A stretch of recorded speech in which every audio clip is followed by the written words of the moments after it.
insyaallah.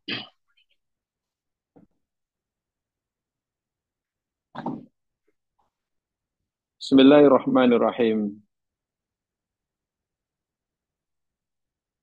Alhamdulillahirabbil alamin. Wa bihi nasta'in ala umurid dunya waddin. Wassalatu wassalamu ala asyrafil anbiya wal mursalin.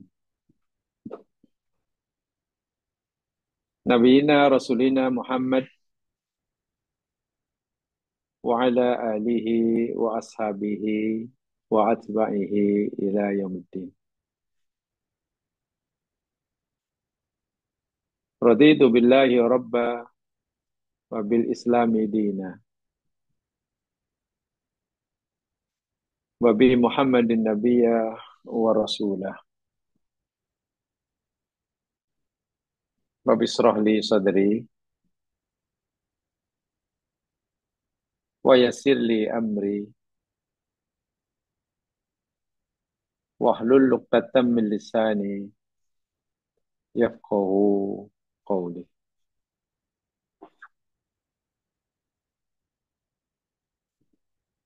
Allahumma ij'al khaira a'malina khawatimaha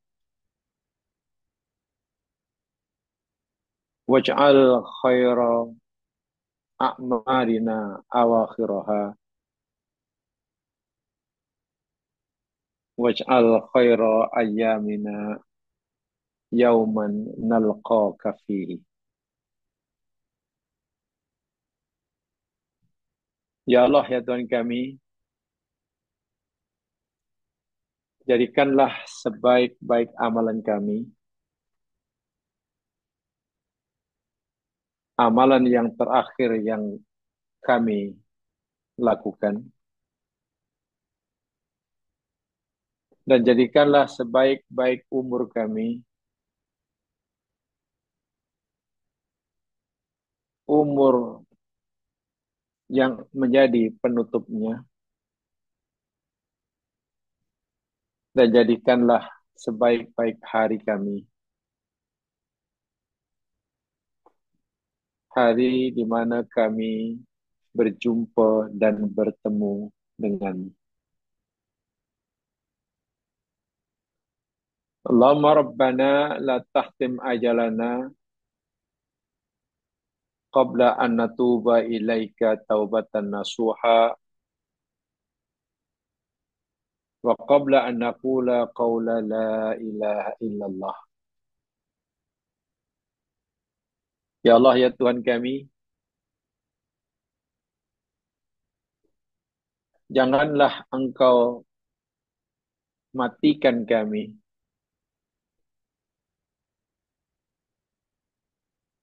sebelum kami bertaubat kepadamu dan memohon pengampunan bagi dosa-dosa kami kepadamu.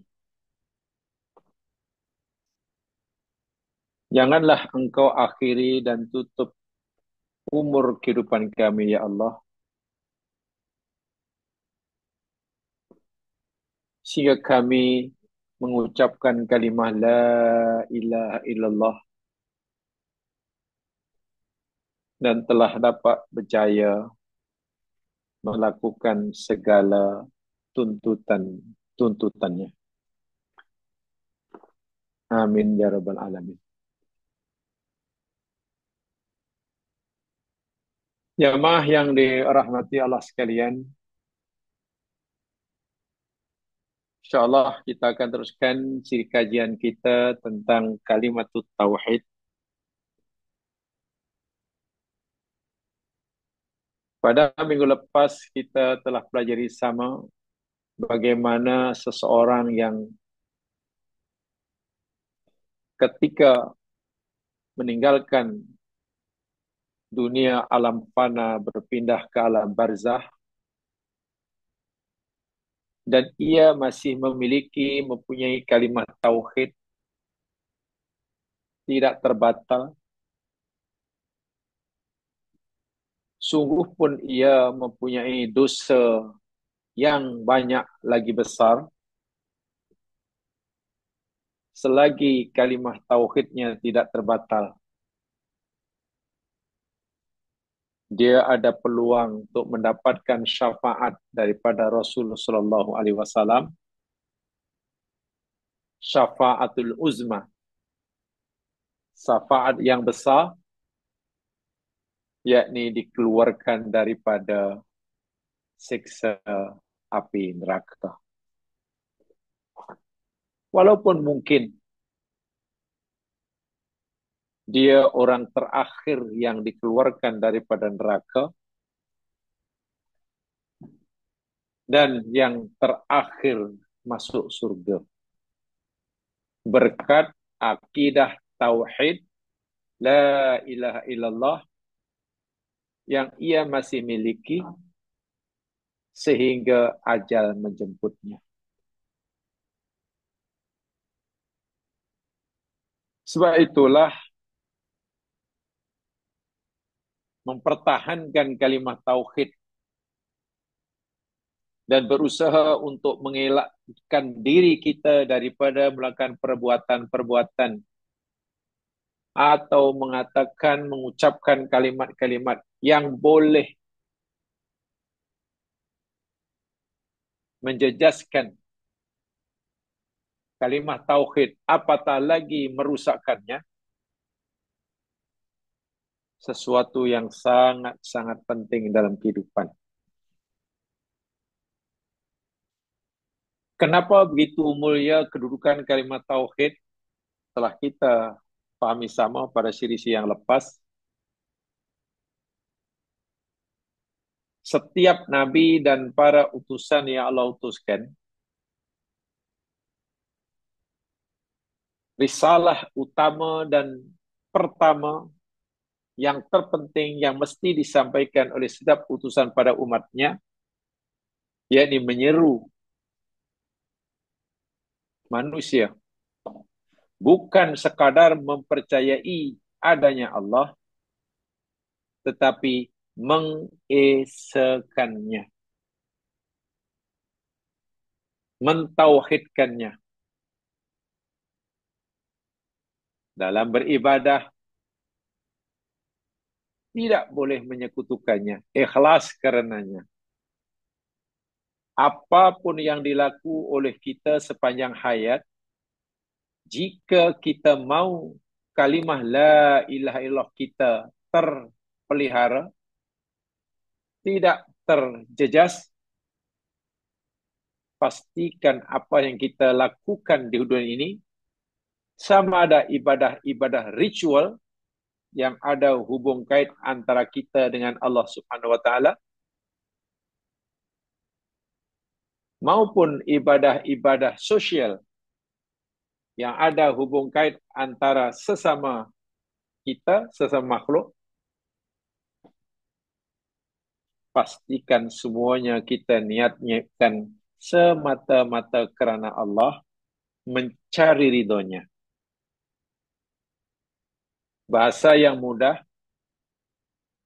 apapun yang kita lakukan sepanjang hayat kita, sebenarnya kita tidak boleh punya apa-apa kepentingan pribadi selain semata-mata kerana Allah dan mencari ridhonya. Itu kesimpulannya. Kenapa tauhid begitu penting? Imam Ibnu Qayyim Al-Jauziyah mengatakan di dalam kitabnya Zadul Ma'ad. Ibnu Qayyim Al-Jauziyah, murid kepada Imam Ibnu Taimiyah, berkata dalam kitabnya Zadul Ma'ad, la tazulu qadama 'abdin yaumal qiyamah hatta yus'ala 'anis syahadatain. Tidaklah berganjak kedua kaki seorang hamba pada hari kiamat kelak sehingga ia dipertanggungjawabkan, disoal terlebih dahulu tentang dua kesaksian yang ia berikan semasa di dunia. Dua syahadah. Asyhadu alla ilaha illallah wa asyhadu anna Muhammadur Rasulullah. Itu yang pertama sekali dipertanyakan. Bahkan soalan malaikat di alam kubur pun pertama, man rabbuka. Pertanyaan man rabbuka bukan malaikat bertanya pada kita, nak tahu pada kita siapa nama Tuhan kita. Bukan. Man rabbuka bukan mana siapa nama Tuhan kamu. Kalau itu yang dimasukkan man rabbuka, orang kafir pun akan jawab, Rabb kami Allah lah. Sebab semasa di dunia pun orang kafir meyakini yang mencipta alam semesta ini, yang menguasai alam semesta ini, yakni Allah, Rabb. Maksud daripada man rabbuka sebenarnya yakni siapa nama Tuhanmu yang dahulu kamu hidup karenanya, yang dahulu kamu beramal karenanya. Kan kita hidup mesti, kita ini hidup mesti ada tujuan. Karena siapa kita hidup? Kita beramal ni kerana siapa? Kita ibadah kerana siapa?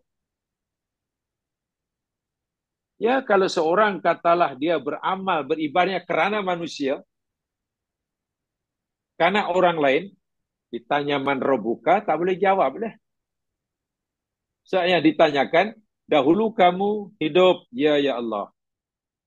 Kamu di dunia dahulu beramal, bekerja, itu semua, ya ya Allah.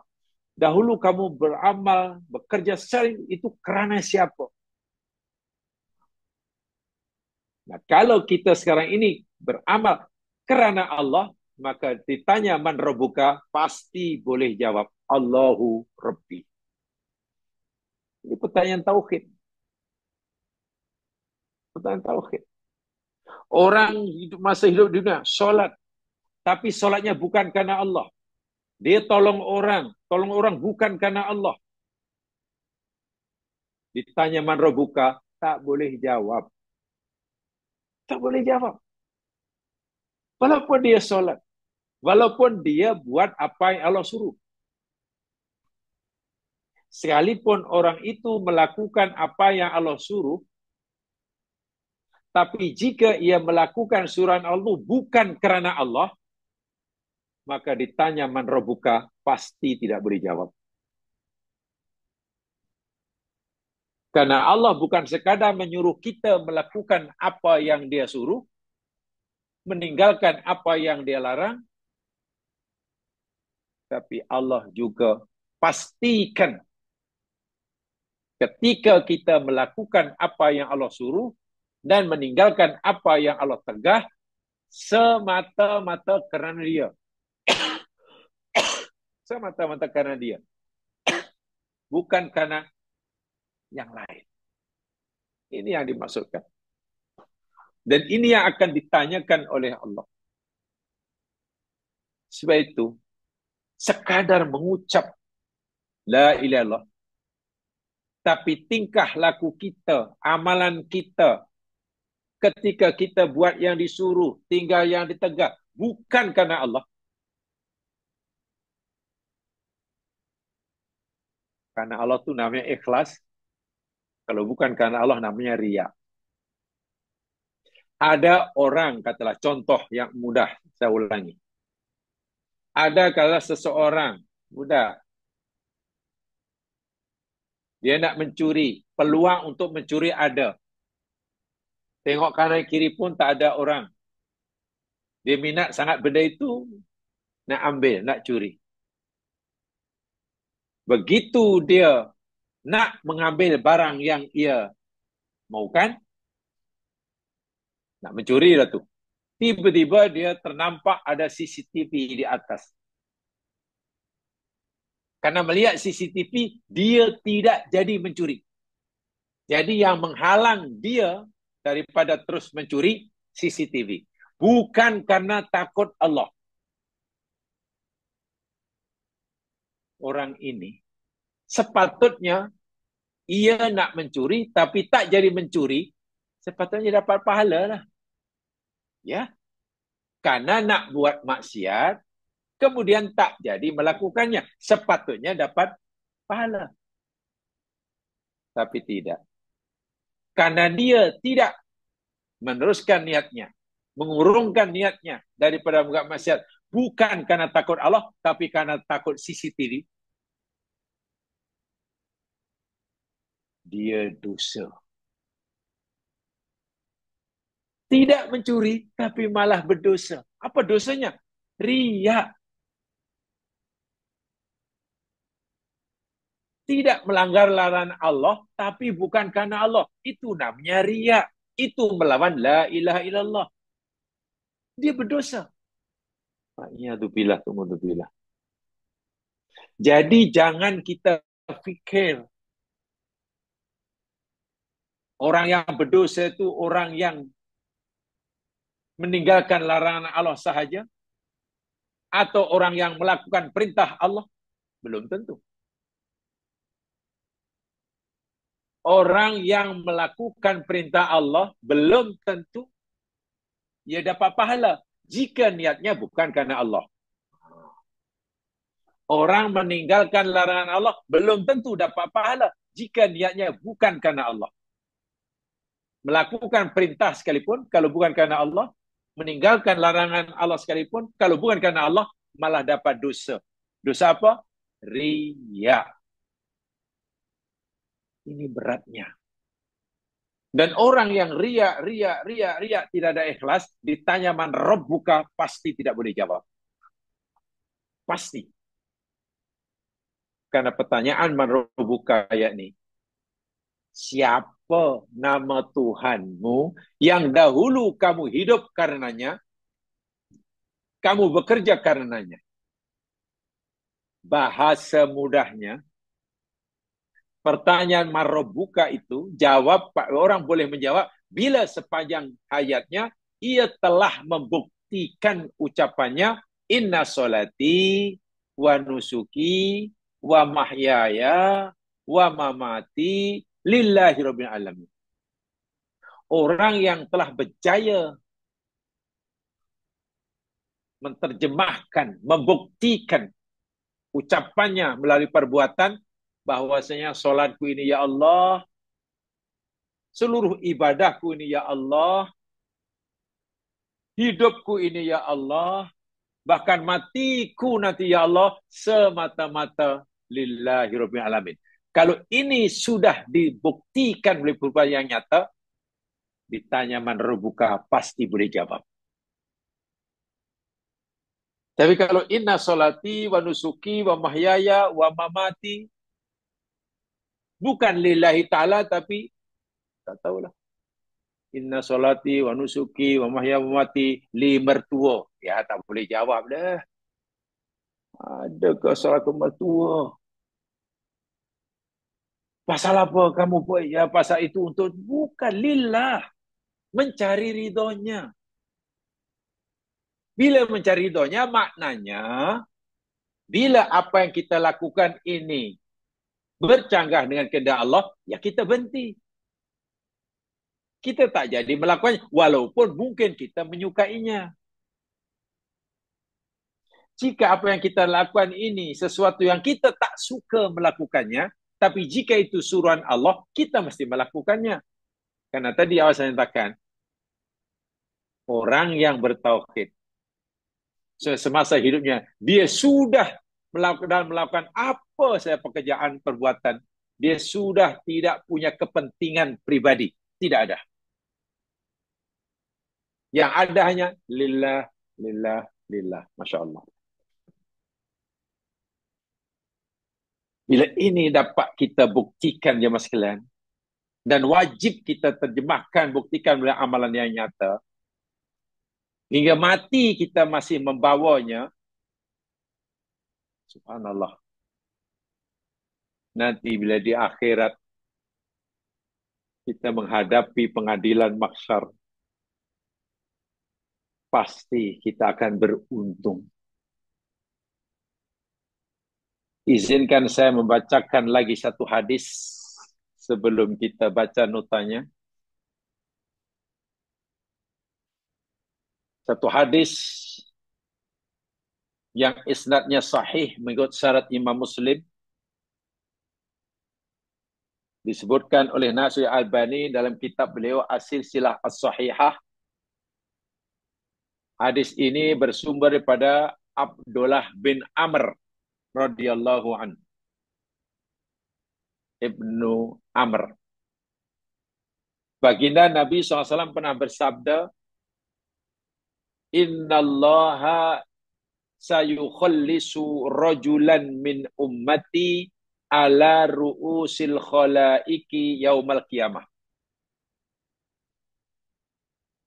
Sesungguhnya Allah akan menyelamatkan seseorang daripada hambanya, seseorang daripada umatku, kata Nabi, di hadapan semua makhluk Allah pada hari kiamat.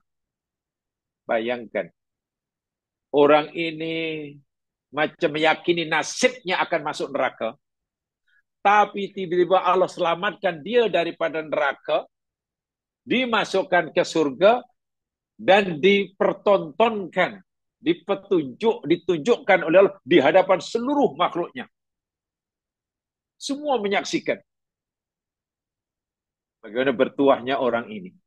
Dia sendiri pun, bahasa kita lah, jangankan mengharap, mimpi pun mungkin tidak masuk surga. Cirinya bagaimana? Begini. Fayan syuru alaihi tis'atan wa tis'ina sijilla. Allah kemukakan kepada orang ini, kata Nabi, 99 file. Ya, bahasa mudah, file lah. 99 file pendakwaannya. Kertas pendakwaan ada 99. Kullu sijilin mislu madil basor. Tiap-tiap satu sijil, satu file itu, besarnya, saiznya, yakni sejauh mata memandang. Allahu Akbar. Jadi satu file bukan satu kontainer. Besarnya, sci-fi itu yakni sejauh mata memandang. Itu baru satu. Semua ada 99. Dan dalam 99 itu semuanya adalah file-file kejahatan. File-file maksiat. Jadi orang ini benar-benar kaki maksiat lah. Maksiatnya bukan sekadar banyak dari segi kuantitinya, tapi juga dahsyat dari segi kualitinya. Tumayakul, selepas Allah tunjukkan ada 99 file, tiap satunya, saiznya sejauh mata memandang, Allah bertanya kepada hamba ini, Atun kiru min hadha syai'an. Wahai hambaku, adakah kamu coba hendak mengingkari, menafi apa-apa yang ada dalam file ini? Nih, 99 ni semua ada isinya rekod amalan kamu, maksiat kamu. Setelah kamu mengetahui semuanya, adakah kamu ingin menafikan? Ada perkara yang kamu ingin nafikan? Karena mungkin malaikatku silap tulis. Kamu tak buat tapi malaikatku catat? Mungkin. Jawab. Apa? Baca betul-betul. Ada tak yang kamu coba hendak menafi bahawa itu bukan kamu yang buat? Pertanyaan yang kedua. Kata Allah pada orang ini. Adalah maka hafidun. Adakah malaikat-malaikatku yang aku perintahkan untuk merekodkan amalan kamu mungkin telah melakukan kesilapan, menzalimi kamu? Kamu tak lakukan maksiat, tapi malaikatku tulis. Barangkali ada malaikat itu silap karena nak nanya kamu. Kata hamba ini dengan jujur. Fayaqul la ya Rabb. Oh tidak ya Allah. Tidak. Tidak ada satu pun ya Allah yang aku nak nafi. Bahkan aku mengakui semua itu adalah aku pelakunya. Ini dosa-dosaku ya Allah. Orang ini ingatannya bagus sekali. Jawab sekalian, di akhirat tidak ada orang yang menghadapi masalah memori. Tak ada. Di akhirat tidak ada orang yang punya masalah ingatan. Tak ada orang nyanyuk. Tak ada. Di dunia ini, yang lepas kita lupa. Yang akan datang kita tak tahu. Yang sedang pun kita macam tahu tak tahu. Tapi di akhirat, bermula daripada balik apa yang kita lakukan berbalik hingga kita mati, ingat semua. Memori kita luar biasa dasarnya. Itu ada dalam Quran disebutkan. Tidak ada yang dilupai. Sebab itu orang ini kata, tidak ya Rabb. Kami mengakui semua itu adalah aku yang buat. Ini maksiat aku. Dan malaikat yang kau perintah untuk merekodkannya ya Allah, tidak silap. Mengakui ini orang. Setelah mengaku, Allah tanya balik. Afalaka udrun? Hai hambaku, sungguh kamu telah mengakui semua itu perbuatan kamu? Atau barangkali kamu ingin mengemukakan alasan, keuduran? Ya mungkin nak cari alasan, nak apa namanya, nak kata apa ini, keuduran lah. Mungkin kamu akan kata, ya Allah benar aku yang buat, tapi pasal ini pasal mungkin. Allah beri peluang. Kalau dia nak mengemukakan keuduran, alasan.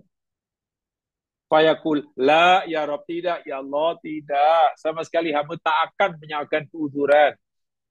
Hambamu mengakui 100%. Hambamu yang melakukannya. Lalu Allah tanya, bala inna laka indana hasanatan fa innahu la dhulma alaika yaum. Benar, wahai hambaku. Sekarang begini. Kamu mungkin merasa tak pernah melakukan kebaikan. Memandangkan rekod kejahatanmu 99 file yang sebanyak ini. Tapi sebenarnya, wahai hambaku, kamu ada kebaikan di sisi aku. Kamu punya kebaikan yang aku simpan di sisi aku, kata Allah. Dan aku tidak akan menzalimi sesiapa pun. Walaupun kamu mungkin tidak dapat mengingati dan kamu mungkin menganggap remeh kebaikan itu, aku tetap mencatatnya dan aku akan memberikan balasannya. Fatukhraju bitaqatun fiha asyhadu alla ilaha illallah wa asyhadu anna Muhammadan abduhu wa rasuluh. Lalu Allah keluarkan satu bitaqah.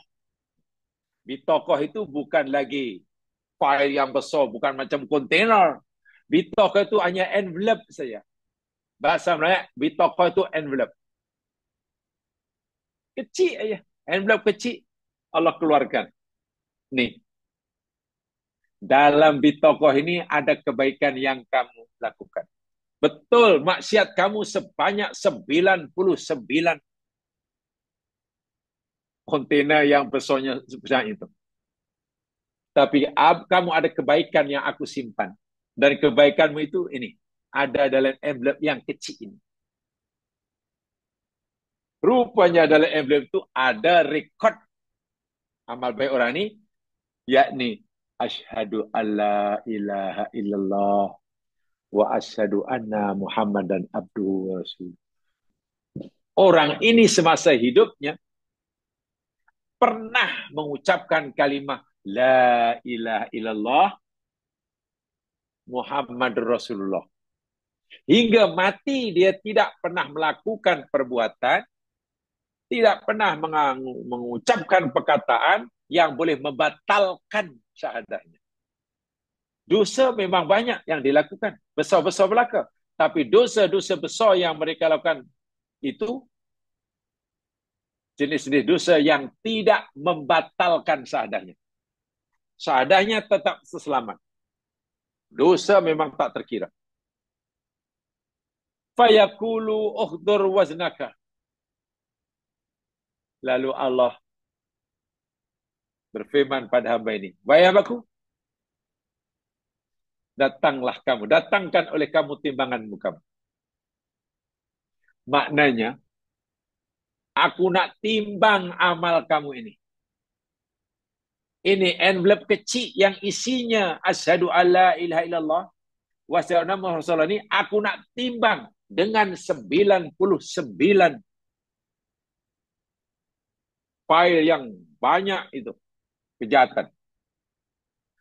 Hamba ini masih juga tidak percaya. Dia kata, mahadihi bitaqah, mahadihi sijilat.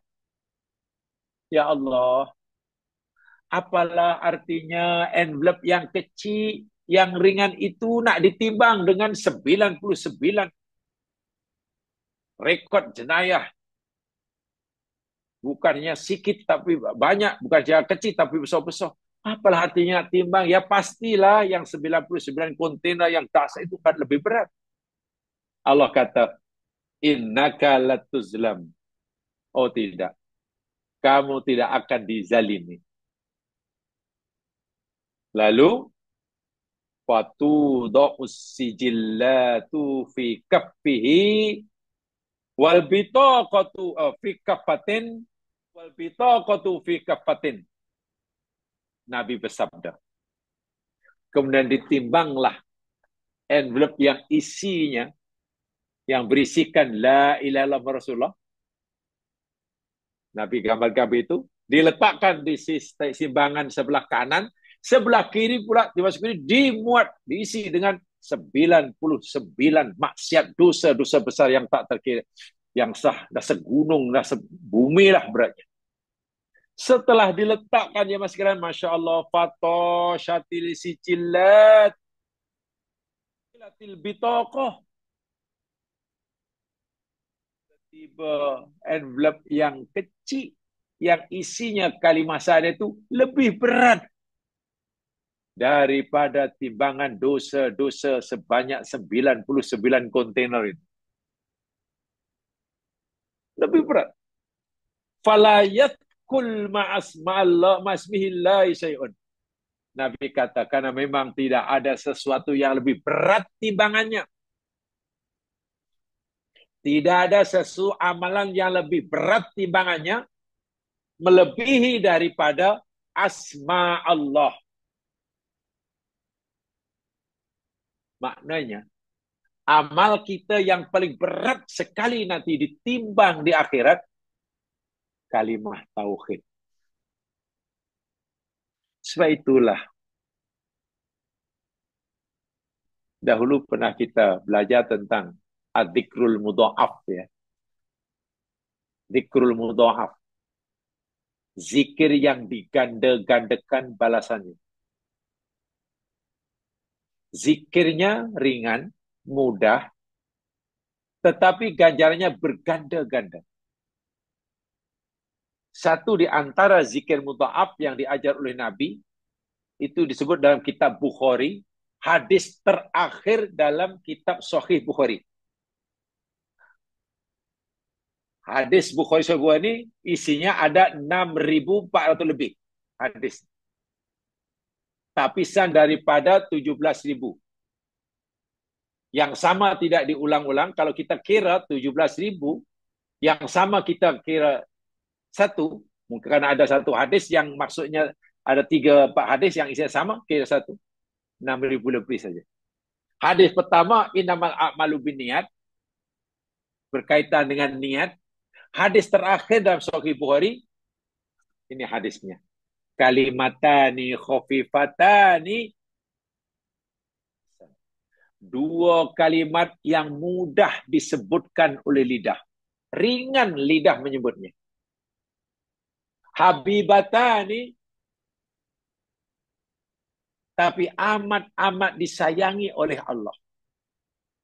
Taqilatani fil mizan. Sangat berat timbangannya di akhirat. Dua patah kata mudah disebut oleh lidah, Allah sangat mencintai dan ditimbang sangat berat. Apa dua patah itu? Nabi kata, Subhanallah wa bihamdi, Subhanallahil azim. Tolong jangan dilupakan.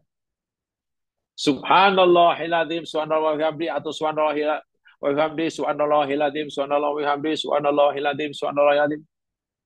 Dua kalimat yang mudah diucap, Allah suka, berat ditimbang. Itu termasuk kalimat tauhid. Tentulah yang paling berat ditimbang kalimat La ilaha illallah Muhammadur Rasulullah. Sehingga orang yang disebut oleh Nabi tadi, dosanya sudah memenuhi bumi dan langit. Maksiatnya telah memenuhi bumi dan langit. Tapi karena ia punya akidah tauhid yang tidak terbatal, dengan rahmat Allah, Allah ampunkan seluruh dosanya berkat kalimat tauhid yang tidak terbatal, dan orang yang akhirnya masuk surga. Wah, sebenarnya tak pernah terbayang, mimpi pun tidak masuk surga. Karena dia sedar, sungguh dia sedar betul maksiatnya sangat-sangat banyak. Sebab itulah kalimah ini adalah nikmat terbesar anugerah Allah SWT kepada kita. Orang mati membawa kalimat ini walaupun tidak punya apa-apa, surga balasannya. Orang meninggalkan kekayaan yang luar biasa, nama besar, puji-pujian besar, tapi tidak membawa kalimat tauhid, neraka tempatnya. Saya itu sudah menjadi kewajiban setiap Muslim. Tidak boleh memegang kalimat tauhid dengan, jangan tidak. Tapi hendaklah betul-betul dipegangi. Walaupun sangat pedih, perit, menyakitkan. Karena risiko mempertahankan kalimat tauhid, risiko mempertahankan inna sholati wa nusuki wa lillah. Risikonya berat. Ya, boleh jadi dimaki orang, boleh jadi tidak jadi orang susah, boleh jadi kehilangan pekerjaan, boleh jadi macam-macam lah. Karena memang hidupnya telah diniatkan semata-mata karena Allah. Bila Allah suka, dia akan lakukan apapun risikonya. Bila Allah larang, ia akan tinggalkan apapun risikonya. Dan itu memang tidak mudah, tetapi sekejap saja selama kita hidup di dunia. Ya, mungkin hanya beberapa tahun. Dan bila kita percaya, ganjarnya surga kekal abadi. Baik, jemaah sekalian, setiap hari telah kita mulakan bacaan hadisnya. Dalam nota itu ada Muaz bin Jabal, dan kemudian uraian daripada Sufyan ibnu Uyainah, guru Imam Syafi'i.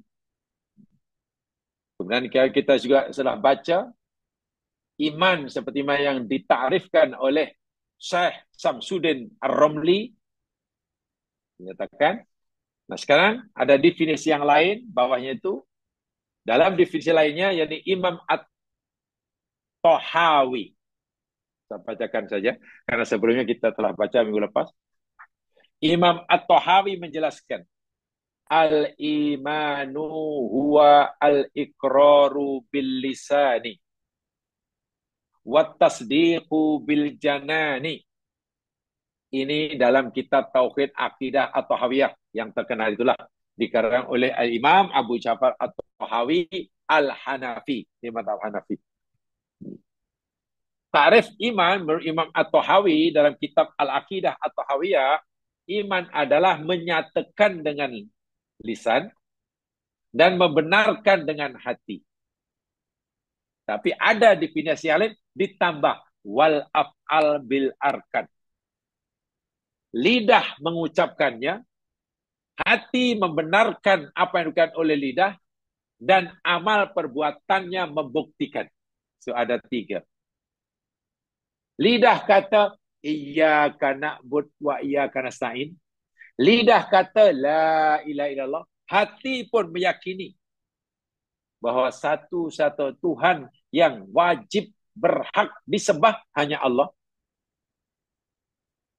Dan kemudian dibuktikan melalui amalan, perbuatan. Itulah iman. Jadi iman ini merangkumi 3 unsur ini. Lidah, hati, dan perbuatan. Kalaulah orang mengucapkan dan lidah sahaja, tapi hati tidak meyakini apa yang diucapkan, itu namanya munafik. Namanya munafik. Lidah mengucapkan, hati membenarkan apa yang diucapkan oleh lidah, la ilaha illallah, tapi perbuatannya, dia tidak dizahirkan, dibuktikan dengan perbuatannya. Perbuatannya bercanggah dengan ucapannya, bercanggah dengan diyakini. Itu namanya mu'minun zalimun, yang kita telah pelajari dahulu dalam surah Fatir. Mu'min fasik, mu'min zalim. Jadi ada ya orang yang mengucapkan kalimat syahadah ini, kalau itu ada 3 jenis lah. 1, mukmin yang sebenar-benarnya, ucapannya sama dengan yang diyakini, dibuktikan dengan amalan. Itu mukmin yang sebenar-benar mukmin. Al-mu'minuna haqqan. Yang kedua, ia mengucapkan tapi hatinya mengingkari. Itu namanya munafik. Yang ketiga, ia mengucapkan, hati membenarkan, tapi perbuatannya berbeza, menyalahi apa yang diucapkan. Itu namanya mukmin zalim atau mukmin fasik. Ia belum ada jaminan bebas daripada api neraka. Yang pertama, dapat jaminan bebas dari api neraka. Yang kedua, munafik, kekal dalam neraka. Yang ketiga, tidak ada jaminan bebas daripada neraka. Bila Allah hendak mengazabnya, maka ia akan diazab di neraka sebanyak dosanya. Baik. Saya bacakan kesimpulannya. Dari 2 definisi di atas, kita dapat menyimpulkan bahawa keimanan itu meliputi keyakinan yang tertanam di dalam hati, dan keyakinan itu perlu dizahirkan, dinyatakan melalui lidah. Tujuannya apa? Tujuannya orang tahu yang kita ni orang mukmin dan akan diperlakukan sebagai orang mukmin. Itu tujuannya. Kenapa kalimat syahadat itu perlu diucapkan? Bukankah bila kita tak ucapkan pun Allah tahu? Tapi kenapa kita ucapkan supaya orang dengar? Jamaah sekalian, kalaulah kita tak mengucapkannya dan tidak ada orang yang mengetahuinya, kita akan tetap diperlakukan sebagai orang kafir. Padahal kita orang mukmin. Agar kita diperlakukan sebagai orang mukmin dan orang lain merasa wajib memperlakukan kita sebagai orang mukmin, ya kita zahirkan ucapan itu supaya mereka tahu. Nah, itu fungsi itu peran kenapa mesti dilafazkan. Sedangkan telah kita pelajari, orang yang mengucapkan kalimat syahadah, walaupun hatinya tidak meyakininya, yang kita kata munafik, itu pun orang Islam yang lain, masyarakat Islam wajib memperlakukan orang ini sebagai orang mukmin. Orang munafik dari segi zahir wajib diperlakukan sebagai orang Muslim. Maknanya bila ia salam, kita mesti jawab. Sembilan dia halal. Bahkan boleh berbesan, berkahwin dengannya. Walaupun mungkin hatinya tidak meyakini ucapan. Adapun nasibnya di akhirat, ya itu terserah Allah Subhanahu wa taala. Itu orang yang pura-pura memeluk agama Islam. Bagaimana pula orang yang hatinya yakin tapi tak pernah diucapkan sehingga tak ada orang tahu yang dia mukmin. Maka tidak akan dibelakang seorang mukmin. Sebab itu kena diucapkan. Kemudian implementasi daripada keyakinan itu adalah kepatuhan dan ketundukan diri seseorang yang beriman kepada ketentuan Allah Subhanahu wa taala. Ini yang dimasukkan, dizahirkan, dibuktikan melalui amalan. Apa yang Allah tetapkan, tentukan baginya berupa perintah maupun larangan yang dikerjakan oleh seluruh anggota tubuh badan. Ada perintah Allah yang mesti dilakukan oleh mulut, lidah. Ada perintah Allah yang dilakukan oleh mata. Ada perintah Allah yang dilakukan oleh telinga. Ada perintah Allah yang dilakukan oleh tangan, kaki, dan seterusnya. Ada perintah Allah yang perlu dilakukan oleh hati. Bukan oleh mulut, bukan oleh mata, oleh hati. Apa itu? Sabar, umpamanya. Sabar, qanaah, ridho. Itu perintah Allah yang tak mampu buat, telinga tak mampu lakukan, tangan pun tak mau mengerjakan. Itu kerja hati. Itu kerja hati. Bila orang sudah la ilaha illallah Rasulullah, maka wajib sabar setiap diuji. Sabar bukannya sunnah hukumnya, wajib. Orang sudah mengucapkan la ilaha illallah, wajib ridha terhadap apa saja qada qadar yang Allah tetapkan. Ridha terhadap qada itu wajib, bukan sunnah muakkadah. Mensyukuri setiap nikmat yang Allah berikan, wajib hukumnya, bukan sunnah. Itu amalan-amalan hati. Qanaah, berbaik sangka kepada Allah, dan lain sebagainya. Jadi, diucapkan dengan lidah agar semua orang tahu. Bila mereka sudah tahu, mereka akan melakukan orang itu sebagai orang mukmin, saudara muslimnya, berlakulah umum Islam kepadanya, dan diyakini dengan hati. Sebab kalau tidak yakin dengan hati, dia namanya munafik, sia-sia. Kemudian diterjemahkan, dizahirkan melalui perbuatan-perbuatan dalam bentuk patuh kepada suruhan, mesti dilakukan, dan larangan mesti ditinggalkan, sama ada yang zahir maupun yang batin. Sebab kalau yang ketiga ini tidak buat, namanya mukmin asin, mukmin yang deraka, atau mukmin fasik, mukmin yang rusak, atau mukmin zalim, yang zalim. Waliyadzubillah. Itulah yang Nabi nyatakan, siapa yang akhir perkataan la ilaha masuk surga itu, la ilaha yang seperti itu. Yang seperti itu. Lalu bagaimana dengan hadis Nabi SAW yang menyatakan bahawa orang yang menjelang ajalnya mengucapkan kalimat tauhid atau la ilaha illallah, maka masuk surgalah dia. Sebenarnya diriwayatkan oleh Imam Daud dalam sunannya, dalam hadis di atas itu. Yang di atas itu. Bagaimanalah maksud hadis tersebut? Dengan mengucapkan la ilaha sebelum mati, masuk surga. Kalaulah hadis ini tidak difahami dengan betul ya mas kalian, atau lihat zahirnya saja, pemahaman yang terlalu salah zahir, mungkin nanti ada orang yang akan menyalahgunakannya.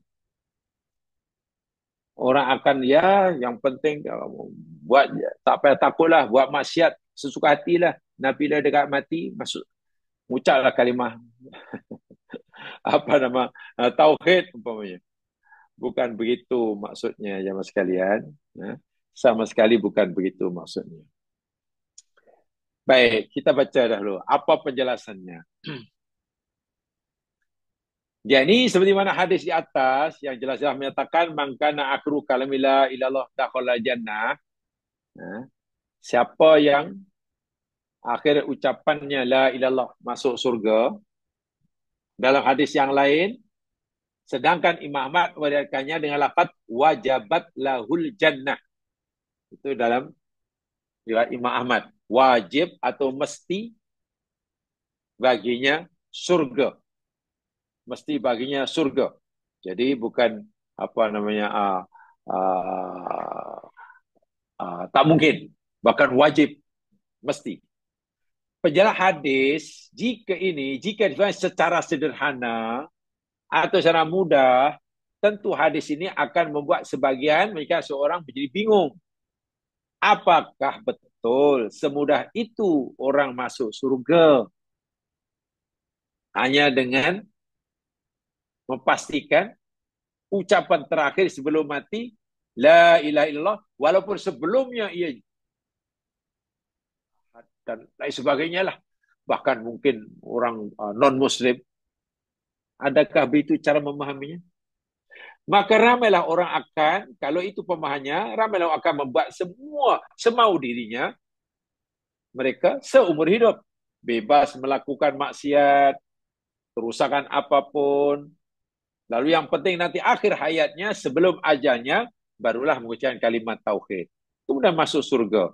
Sebab sabda Nabi tadi menyatakan seperti itu umpamanya. Coba kalau kita fahami seperti itu, kan jadi huru hara ya mas kalian. Pasti jadi huru hara. Itu bukan hadis yang salah, ya mas kalian, tapi cara pemahaman terhadap hadis itu yang tidak betul. Ya, yang tidak betul.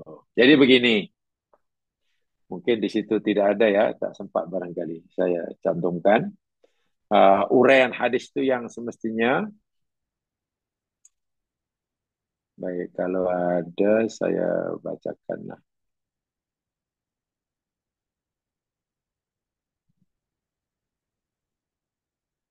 Oh ya, di bawah tuh ya. Coba jamaah terus kepada ke bawah. Paragraf yang berbunyi tentang hadis ini. Nah, terus ke bawah. Paragraf yang berbunyi tentang hadis ini ada perbezaan pendapat di antara ulama salaf. Ya. Macam mana maksud hadis ini? Betulkah semudah itu masuk surga? Sejahat manapun seseorang, sebesar dan sebanyak manapun maksiatnya, bahkan non-muslim sekalipun sebelumnya, asal ia sempat mengucapkan la ilaha illallah sebelum mati, terus masuk surga. Betulkah pemahaman seperti itu seperti mana yang hadis nyatakan? Atau apa makna hadis itu? Nah, ini kita kena lihat ya background hadis ini. Jadi memahami hadis kena tahu background dia. Begini ya. Jadi tentang hadis ini ada perbezaan pendapat di kalangan antara ulama salaf. Khususnya tentang benarkah seseorang itu pasti tentu masuk surga kerana di akhir hayatnya mengucapkan kalimat la ilaha illallah. Gini, di sini terdapat perbezaan antara Imam Hasan Basri, Imam Ibnu Musayyib, dan Imam Al-Bukhari. Saya cantumkan pendapat ulama besar ini. Ada perbezaan dalam memahami hadis ini antara Imam Hasan Al-Basri, ini tabi'in yang hebat ini, Imam Ibnu Sa'id Ibnu Musayyib, tabi'in yang hebat, dan juga Imam Al-Bukhari, penyusun kitab Bukhari. Baik. Dalam kitab Ikmal Al-Muallim, kitab itu Ikmalul Muallim bi fawaid sahih Muslim. Nama kitabnya Ikmal Muallim bi fawaid sahih Muslim. Imam Abu Fadl Iyad bin Musa, yang lebih terkenal sebagai Qadhi Iyad, atau dikenal sebagai Al-Qadhi Iyad, mengutip pendapat ketiga ulama besar era salaf itu. Ini kutipan beliau. Saya bacakan ya. Bisa kutip, jadi bacakan. Qala Imam Abu Fadl Iyad ibnu Musa, pengarang kitab Ikmal Muallim bi Fawaid Sahih Muslim. Namanya Abu Fadl Iyad bin Musa. Lebih dikenal sebagai Al-Qadil Iyad. Itu lebih popular. Galangan pelajar-pelajar ini Qadhi Iyad. Qadhi Iyad, ini orangnya. Fahaka an jama'atin minas salaf. Beliau menceritakan, mengutip pendapat ulama salaf. Pendapat beberapa ulama salaf. Minhum. Satu di antaranya, sebagai ulama salaf yang beliau kutip, yakni Ibnu Musayyib wa ghairuhu. Anna hadza kana qabla an tunzalal faraid wal amru wan nahyu. Ini pendapat pertama. Terjemahannya di bawah itu sudah ada. Ibnu Musayyib dan lainnya berpendapat bahwa hadis ini, yakni Nabi sabdakan sebelum turunnya kewajiban-kewajiban, perintah-perintah, dan larangan-larangan dalam agama.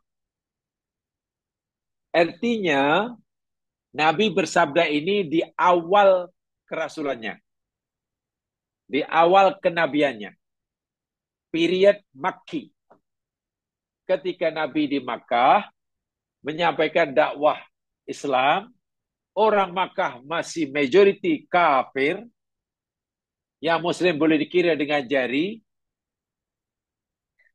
Waktu itu belum ada perintah sholat, perintah zakat, perintah haji, perintah itu, perintah ini belum ada. Larangan belum ada. Yang ada yakni Nabi disuruh menyeru mereka, orang Makkah, Quraisy Makkah, kafir Makkah, mengesahkan Allah dan istiqomah. Nabi kata, siapa yang akhir ucapannya la ilaha illallah masuk surga. Kenapa jemaah sekalian? Period Makkah di awal dakwah Nabi, bila orang memeluk agama Islam, itu risikonya adalah mati. Ya, konsekuensi daripada mengucapkan kalimah syahadah, nyawanya terancam. Lihat apa yang dialami oleh Bilal. Dibantai oleh tuannya. Karena Bilal hamba. Nak dibunuh. Kecuali Bilal mau meninggalkan kalimah la ilaha illallah. Salat belum ada. Zakat belum ada. Lalu Bilal tetap saya tak nak. Dia tetap la ilaha illallah. Mati pun matilah.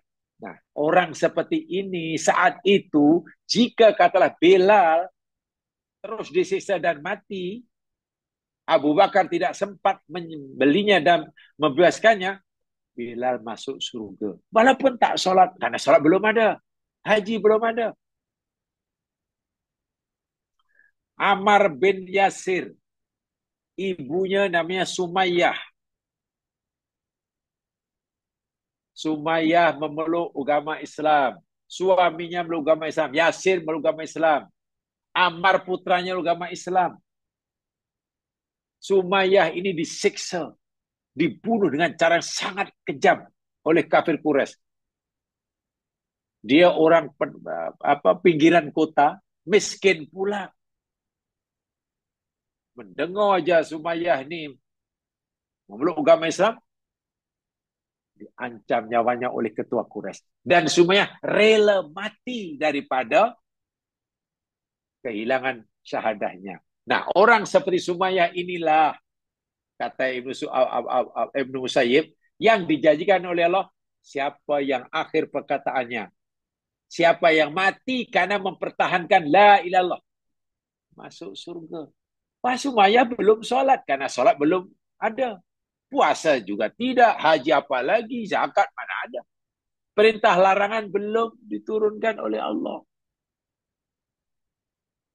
Suaminya Yasir juga dibunuh. Insya Allah. Itu kata Ibnu Musayyab. Jadi Nabi bersabda ini ketika di awal dakwahnya. Perintah-perintah agama dalam agama belum turun. Sehingga jika dengan mengucapkan kalimat tauhid, orang ini terancam nyawanya, rela mati, ya surgalah tempatnya. InsyaAllah. Itu kata Ibnu Musayyab.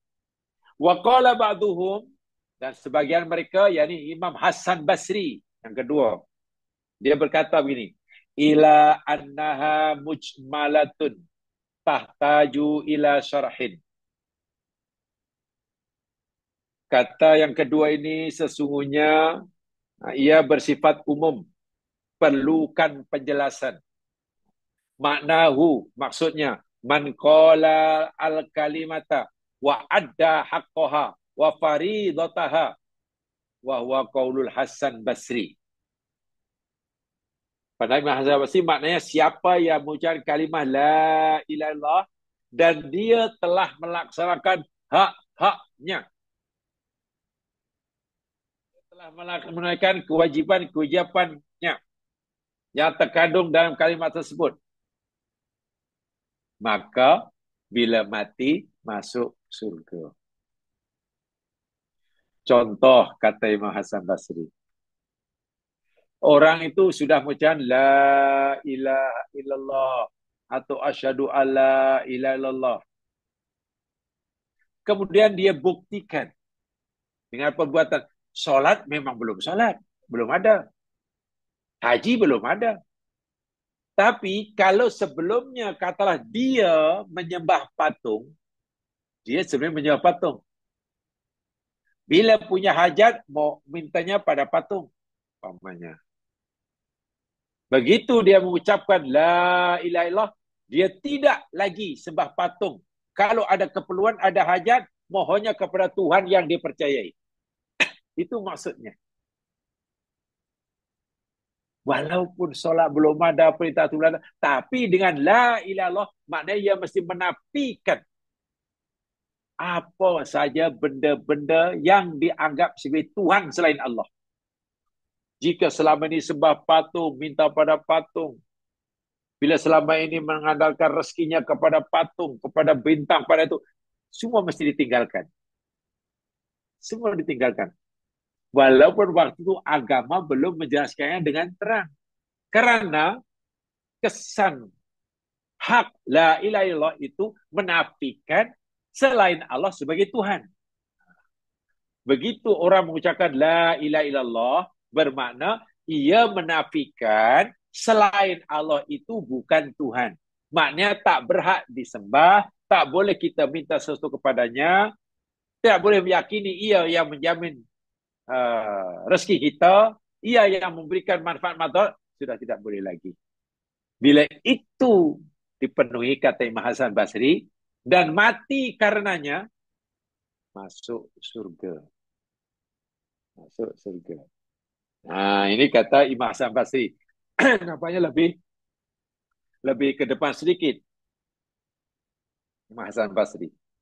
Yang ketiga, dan ini pendapat Imam Bukhari.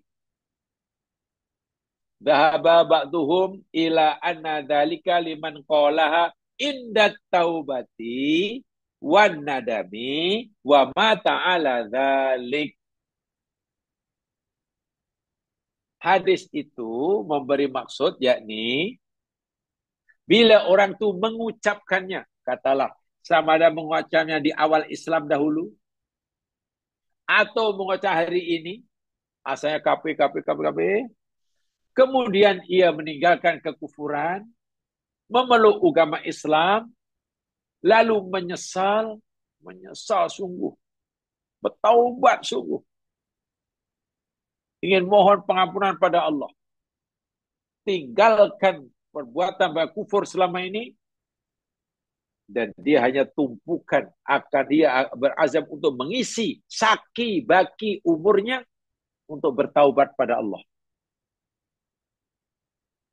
Mana-mana perintah Allah yang sempat melakukannya, ia akan lakukan. Mana larangan Allah, ditinggalkannya. Sambil itu terus mohon ampun, mohon ampun, mohon ampun. Dan mati saat itu, kata Imam Bukhari, dia masuk surga. Jadi orang yang mengucap la ilallah masuk itu, yakni dia mengucapkannya dalam keadaan ia bertaubat, menyesali dosa-dosanya. Itu kata Imam Al-Bukhari. Al-Bukhari. Ya, ketiga-tiga itu bolehlah kita terima. Kan? Boleh kita terima, tak jadi masalah. Karena tiga benar belaka. Sama ada ia berlaku, kalau ia diperlakukan bagi orang di awal Islam.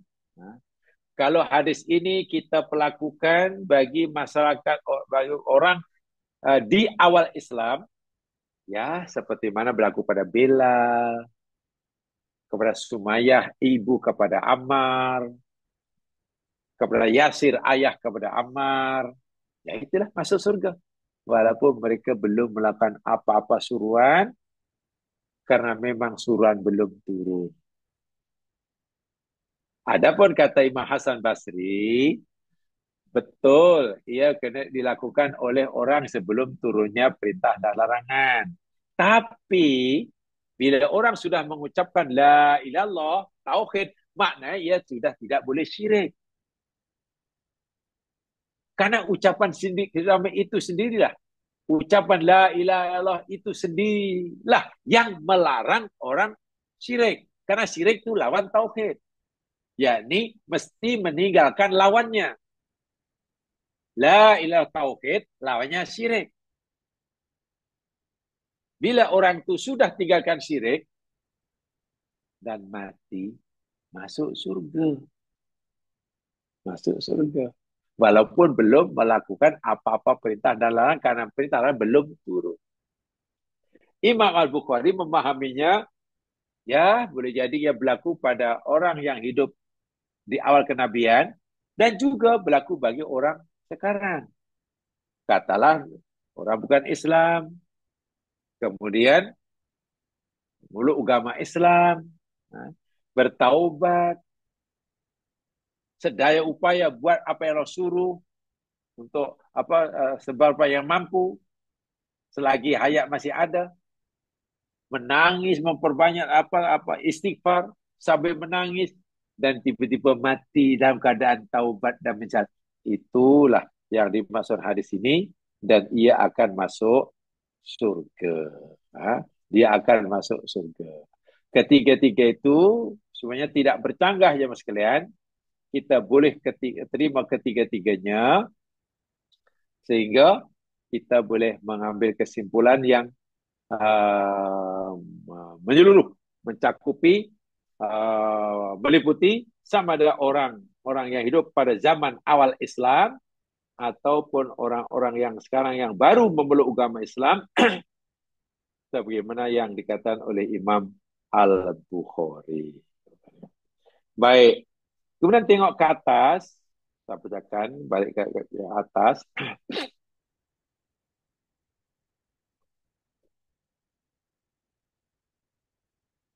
Saya bacakan di atas, yakni qala Asy-Syaikh Hasan As-Sanadi. Di atas ada dakwat merah tu. Qala Asy-Syaikh Abdul Hasan As-Sanadi. Ada yang baca As-Sindi. Wal makna berkatalah Abdul Hasan As-Sanadi atau As-Sindi. Wal makna anna ijra Allahi ta'ala hadhil kalimatis sa'idati ala lisanihi fi hadhil halati min alamati annahu sabaqat lahul maghfirah minallahi ta'ala warrahmah. Fayakunu ahlu hadhil karamah minalladzina qala Allah ta'ala fihim innal ladzina sabaqat lahum minnal husna ulaika anhum mub'adun. Surah Al-Anbiya ayat 101. Ini saya kutip dalam kitab Fathul Wadud, kitab yang menguraikan, yang memberi syarah kepada kitab Sunan Abi Daud. Kitab Sunan Abi Daud ini ada kitab syarahannya. Kitab syarahnya bernama Fathul Wadud. Ada lagi kitab yang memberi syarahan kepada Sunan Abu Daud, yakni Ainul Ma'bud. Kalaulah Fathul Wadud ini dikarang oleh Abu Hasan As-Sanadi. Begini maksudnya, Allah menjadikan lisannya. Yang dimaksudkan siapa yang mengatakan yang akhir perkataannya la ilallah, masuk surga. Maksudnya, maknanya Allah telah menjadikan lidah orang itu mengucapkan kalimah harapan ini adalah bagian daripada tanda bahawa dia menganugerahkan keampunan dan kasih sayang kepadanya. Maksudnya begini, maksud Nabi yang bersabda, siapa yang akhir perkataannya la ilallah masuk surga, maksudnya ialah bila Allah Subhanahu wa taala hendak memberi pengampunan kepada hamba-Nya, bila Allah hendak memberi pengampunan pada hamba-Nya atas segala dosanya, maka Allah jadikan, Allah kehendaki lidah orang itu mampu mengucapkan la ilaha illallah dalam keadaan seperti itu. Itu alamat dan itu tandanya. Tanda bahwa Allah memberi pengampunan bagi hamba-Nya yang banyak dosa lah. yakni Allah kehendaki lidahnya mampu menyebutkan kalimah la ilaha sebelum matinya. Itu sebagai tanda yang dosanya dapat pengampunan. Jadi kalau ikut penjelasan ini, sebetulnya yang membolehkan ia masuk surga itu bukan karena ucapannya itu. Tapi dia masuk lebih kepada kerana dosanya telah diampunkan. Dan tanda bahwa orang ini telah mendapatkan pengampunan, lidahnya mampu menyebut kalimah la ilaha illallah. Itu kata Abul Hasan. Dah lain kan? Jadi, karena Allah Subhanahu wa sekalian, siapa yang berdosa, kemudian nanti bertaubat, dan Allah ampunkan dosanya, siapa yang berdosa, kemudian tak mau bertaubat, hingga nanti masuk neraka, siapa yang asalnya kafir, kemudian memeluk agama Islam, jadi muslim yang baik, dan mati orang muslim, Allah semua dah tahu sebenarnya zaman azali. Allah tahu siapa orang-orang hamba-hamba yang seperti itu. Firman Allah yang ini, surah Al-Anbiya 101. Innal ladzina sabaqat lahum minal husna ulaika anha mub'adun. Terjemahannya, bahwasanya orang-orang yang telah ada untuk mereka ketetapan yang baik daripada kami, mereka itu dijauhkan dari neraka. Artinya, Allah Subhanahu wa taala telah mengetahui siapa di kalangan hamba-Nya ini yang nanti akhir hayatnya yang akan dijauhkan oleh Allah daripada neraka. Yang Allah akan beri pengampunan sebelum matinya. Allah dah tahu di bulan-bulan. Sebelum hamba itu melakukannya. Bahasa mudahnya dahulu telah kita pelajari. Ketika kita bicara tentang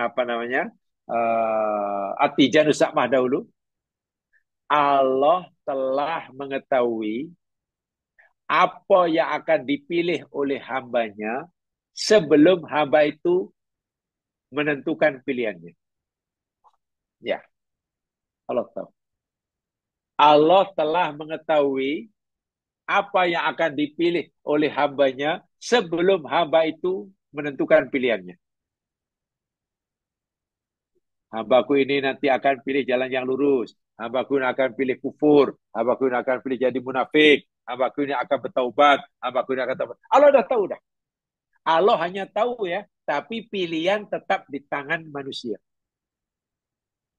Manusia oleh Allah tetap diberi kebebasan untuk memilih jalan hidupnya. Mau beriman, mau kufur, mau taubat, mau tidak, itu Allah serahkan pilihannya kepada manusia. Tetapi Allah sudah tahu apa yang manusia nanti nak pilih sebelum ia memilih. Itulah maksudnya. Situ Allah sudah tahu siapa hamba yang akan masuk surga. Allah dah tahu. Siapa nanti akan menjadi penghuni neraka. Allah sudah tahu. Tapi tetap saja manusia semasa hidupnya diberi kebiasaan memilih sama dengan pilih jalan ke surga atau jalan ke neraka.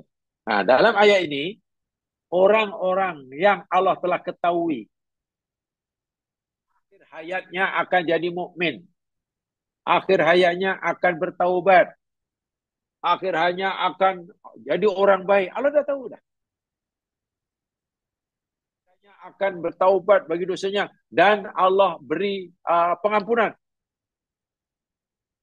Nah, orang-orang yang telah ketahui ini tanda bahwa orang ini telah diampunkan dosanya oleh Allah karena taubatnya sebelum matinya. Apa tandanya? Tandanya Allah kehendaki lidahnya mampu menyebutkan kalimat la ilaha illallah sebelum matinya. Itu maksud penjelasan Abul Hasan Asnadi ini dalam katanya. Boleh dipahami ya? Itu maksudnya. Dan itu ada salah satu karomah. Itulah contoh karomah kemuliaan yang Allah berikan kepada hambanya. Tetapi ingat, kemuliaan atau karomah yang Allah berikan ini bukan diberikan secara percuma. Sebenarnya Allah berikan karena hamba tersebut mencarinya. Hamba tersebut memohonnya. Minta, mohon, cari, usaha. Maka Allah bagilah. Pengampunan oleh Allah tidak diberikan secara percuma. Tapi pengampunan yang Allah berikan itu, yakni karena usaha orang itu. Orang itu minta, minta dan minta. Akhirnya Allah beri. Dan tanda dikabulkannya permintaannya, tanda yang dosa-dosanya Allah telah ampunkan, Allah kehendaki lidahnya mampu menyebutkan kalimah la ilaha illallah sebelum matinya. Wallahu alam. Itu kata beliau. Baik. Saya bacaan paragrafnya. Penjelasan As-Sindi di atas,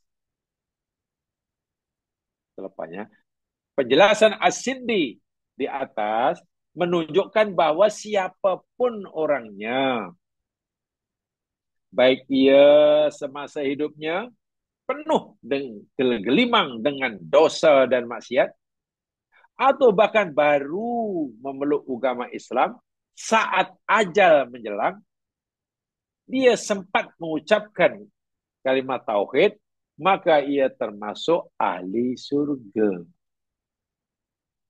Ahli surga. Nah, ini nampaknya ada pendapat yang keempat ya. Pendapat yang keempat. Tadi sudah 3. Ibnu Musayyab kata itu bagi orang yang hidup di awal Islam. Belum ada kewajiban. Begitu ucapan la ilaha disiksa mati surga. Pada kedua Hasan Basri, ya, dia telah mengucapkan ucapan dan dia telah meninggalkan lawan. Nah, dari tauhid itu. Lawan tauhid syirik. Meninggalkan lawannya karena tauhid ini ada tuntutan. Bila kita sudah mengisahkan Allah, makna kita mesti meninggalkan syirik.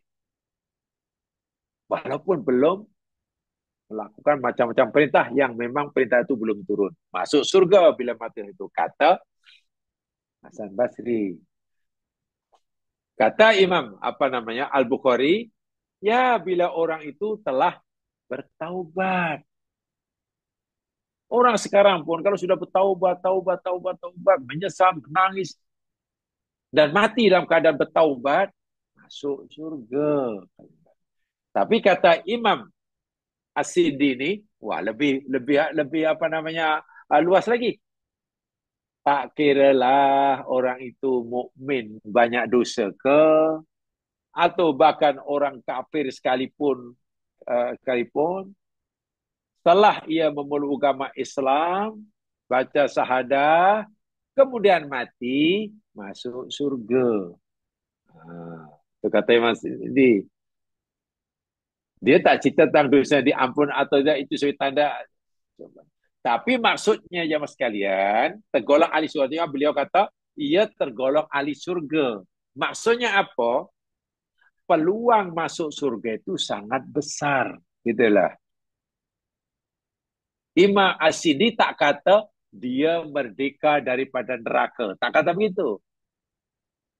Bermakna As-Sindi mengatakan, orang ini boleh jadi sebelum akhirnya masuk surga, disiksa dahulu di neraka. Gitu. Jadi dipahami begitu. Karena dosanya banyak.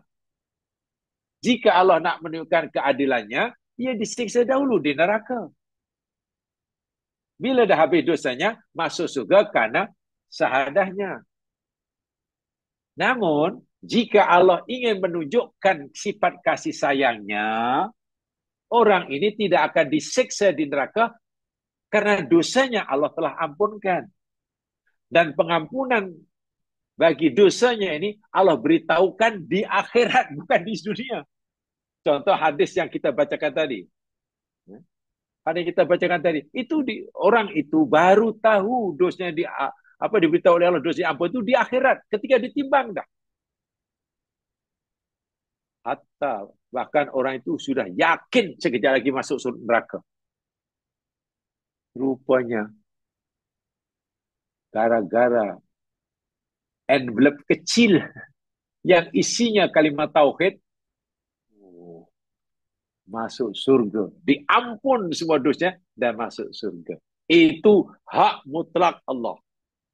Sama ada Allah nak menyiksanya terlebih dahulu karena dosanya dan akhirnya dimasukkan surga karena imannya, atau Allah nak ampunkan dosanya sehingga orang tak perlu mengalami siksa walaupun sesaat, terus masuk surga.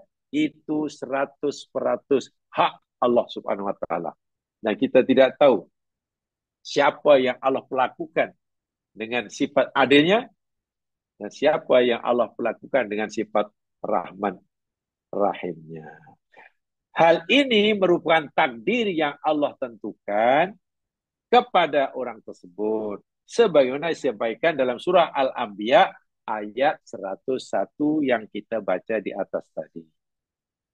Innal ladina sabaqat lahum minal husna ulaika anha mubadun. Itu kata Imam As-Sindi. Lebih tegas lagi, Ibnu Ruslan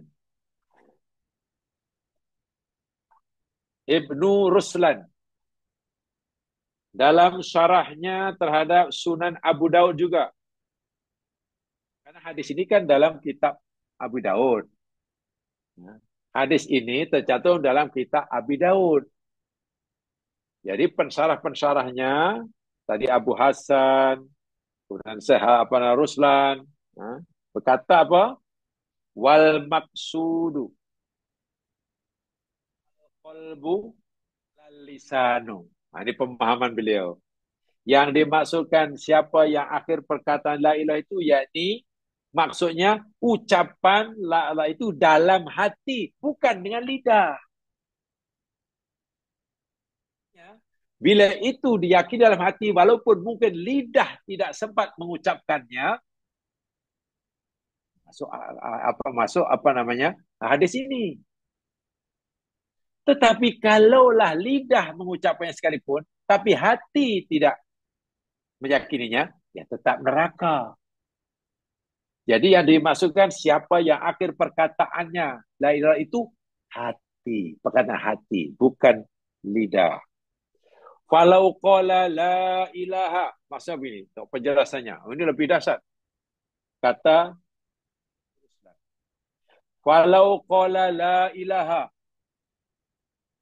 kalaulah orang tadi belum mati tadi tak sempat membaca la ilaha illallah, hanya sempat mengucapkan la ilaha, yang mana tiada Tuhan.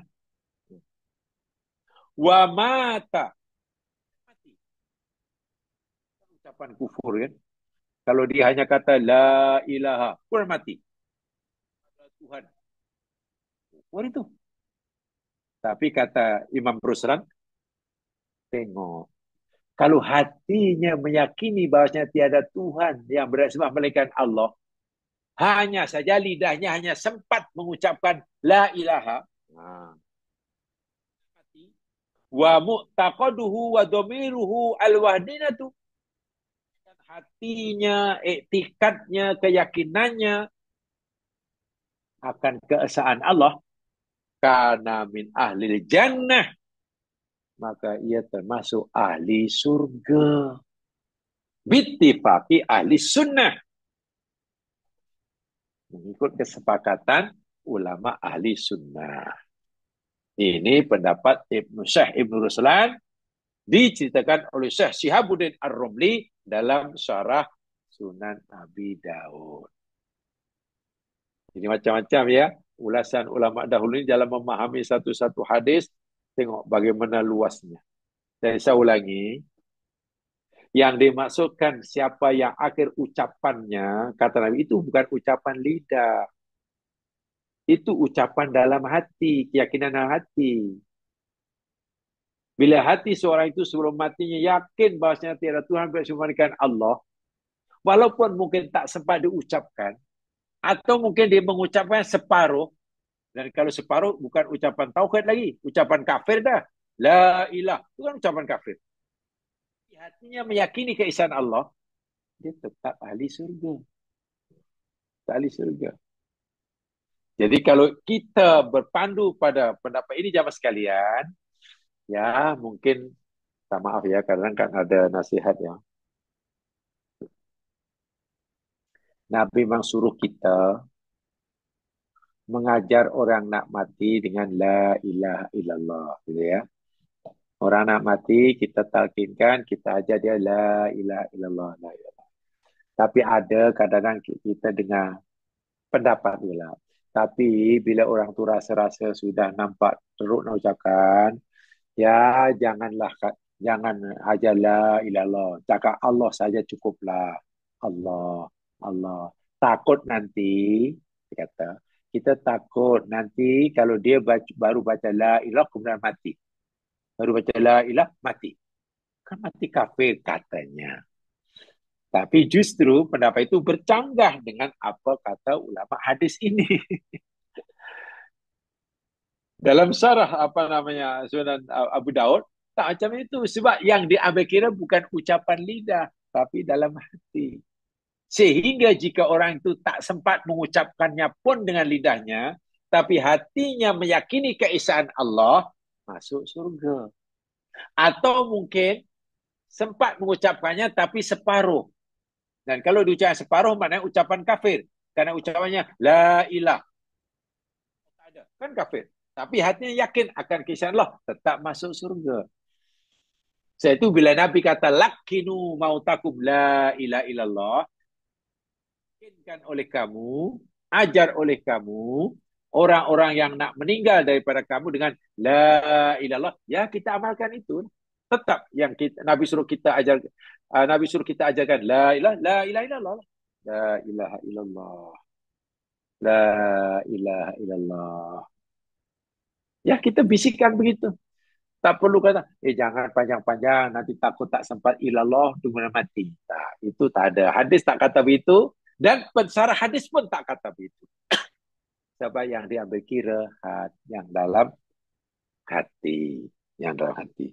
Nah ini jadi kita dapat ya fahaman atau uraian ya Mas Yan, ya yang panjang lebar dari ulama-ulama yang memberi sarahan terhadap hadis ini sehingga apa membantu kita dalam memahami apa yang makna sebenar hadis Nabi itu. Sebab kalau kita tidak mengambil kira uraian-uraian ulama-ulama hadis ya Mas Filan, takut nanti kita memahami hadis itu orang dia takut orang memahami dengan sederhana. Tak apa, yang penting you buat maksiat banyak pun tak apa, jangan khawatir. Mau agama apapun sila, tapi nanti rasa nak dekat nak mati, la ilaha illallah. Masuk surga lah. Kan hadisnya begitu. Betul hadisnya kata begitu, tapi adakah pemahaman kita segitu adalah betul? Nah, ini masalahnya. Hadisnya pasti betul, tapi pemahaman kita terhadap hadis, nah ini belum tentu betul. Itu agar kita mendapat kepahaman yang betul tentang hadis yang seperti ini, ya kita kena dengarlah uraian-uraian daripada ulama-ulama dahulu. Alhamdulillah kita sudah dapat 5 ya. Dapat 5. Ibnu Musayyib kita sudah dengar. Hasan Basri pada pendapat. Imam Bukhari kita telah jelaskan pendapatnya. Abu Hasan As-Sindi kita telah dengar pendapatnya. Dan yang terakhir yakni Syekh Ibnu Ruslan yang dikutip oleh Syekh Syihabuddin Ar-Romli dalam Syarah Sunan Abu Dawud. Paling tidak 5. Jadi kita apa makin ya dapat membantu kita lah memahami hadis Nabi dengan betul. Dengan betul. Karena kita yakin dan percaya orang-orang yang disebutkan tadi, Said Ibn Musayyib, Hasan Basri, Imam Bukhari, Abdul Hasan, Sindi, Syekh Ibn Ruslan, ini yakni orang-orang yang memang amat-amat mengerti tentang agama. Amat-amat faham tentang hadis Nabi.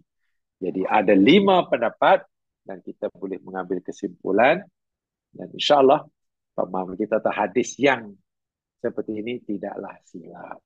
Sebab ada orang kadang tak apa, yang penting you Islam nanti sebelum mati la ilah masuk surga lah, garanti lah. Sebab Nabi kata begitu, bukan begitulah cara memahami ya. Itu bahaya bagi saya pemahaman seperti itu, bahaya. Jemaah sekalian, nampaknya itu saja yang sempat saya sampaikan hari ini. Ada beberapa perkara yang mungkin belum sempat disampaikan. InsyaAllah kita tambahkan pada kesempatan yang lain. Mudah-mudahan lah menambahkan pengetahuan kita tentang agama kita. Yang benar pada Allah jua. Yang silap kalau saya sendiri. Mari itu dengan bacaan Tafsir dan surah Al-Asr. Subhanakallahumma wa bihamdika asyhadu an la ilaha illa astaghfiruka wa atubu ilaik. A'udzu billahi minasyaitonir rajim. Wal 'ashr. Innal insana lafi khusr. Illa alladziina aamanu wa 'amilus shalihaat. Wa tawashaw bil haqq. Wa tawashaw bis sabr.